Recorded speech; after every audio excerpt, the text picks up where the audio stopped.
Okay, that's it for the rear bumper. So I've just replaced the 3 Torx bits on both sides of the wheel arches, 3 underneath, and then inside the 2 10mm nuts on both sides, and then the 1 10mm nut in behind this cover panel. So that's the bumper back on. So now the bumper's back on, I'm going to have a look at the electrics. So what I've actually got here is a dedicated electrical kit for this Audi A6 from Westphalia. Come through here. I think I'm going to probably look to lead that cabling up along here and through here. And looking at the instructions, you've got to remove the sort of accessories, jacking equipment in order for the control box to sit under here. So there's a bolt down here which we've already taken out for the jack. I think there's another sneaky one in here underneath the locking wheel nut. I'm going to take that out, and then I'm going to look to try and thread the cable in round. Okay, actually on the saloon you don't actually need to remove that on the saloon. This is where the control panel goes on an Avant, but actually on the saloon it goes up here. You can see where I've unclipped the parking sensors control unit, and right above it is actually a slot where you can get the module in for the tow bar. Now I have actually managed to get that in by moving this trim slightly back and sliding it in at an angle. So ideally you probably want to remove this trim, but I have actually managed to get it in without removing the trim, and it slots into a housing up there. And what I've done then is I've obviously replaced this back strip and left the cable coming round now inside, which I now need to start wiring up. Okay, here we have the control unit.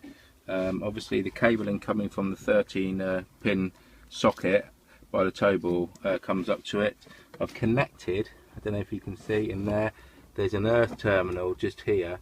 I've connected the earth to, that's just inside there.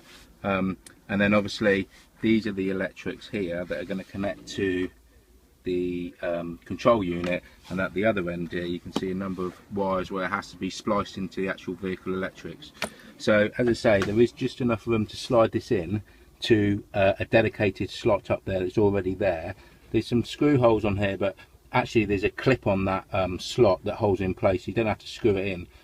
As I say, remove the parking sensor unit first to give you a bit more access, and you can just get that in there, and then there is enough room just then obviously to connect these connecting blocks into it.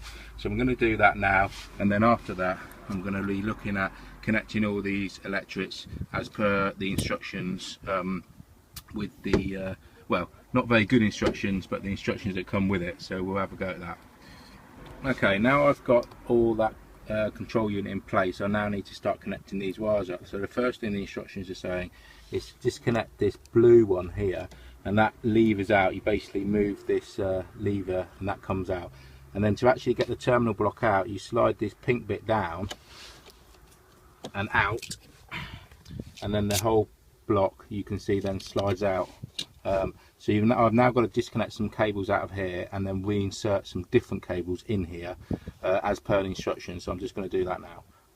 Okay, I've done that now, and you'll probably end up with something like this. Some of the cabling going from the new cable into that terminal block, and some of the cables coming out that were in that terminal block coming out into these 2 new blocks like this. Incidentally, actually to get the cable or the little connectors out, you can push, they've got little clips here, and if you just push in there with a little screwdriver, and then that will unclip it, and then you can pull them out. So that's how I did it anyway. Okay, next stage. Okay, I've refitted all that now and put the cam buzz back in. So the next thing you need to do is remove this fuse holder.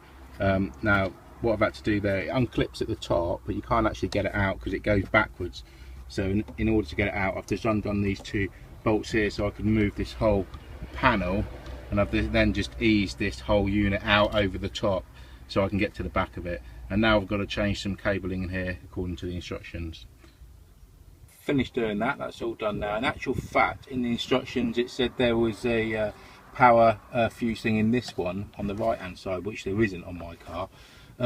So what I've actually done is I've actually put the 3 power into the spare terminals here, which are actually 1, 2, 5 and 6. So in the instructions it said it was 10, 11, 12, which actually already used on this car. So that is just a power buzz rail anyway, so I'm hoping that should work. And I've just got to fit these 3 15 amp fuses into those ones now, and that should be it.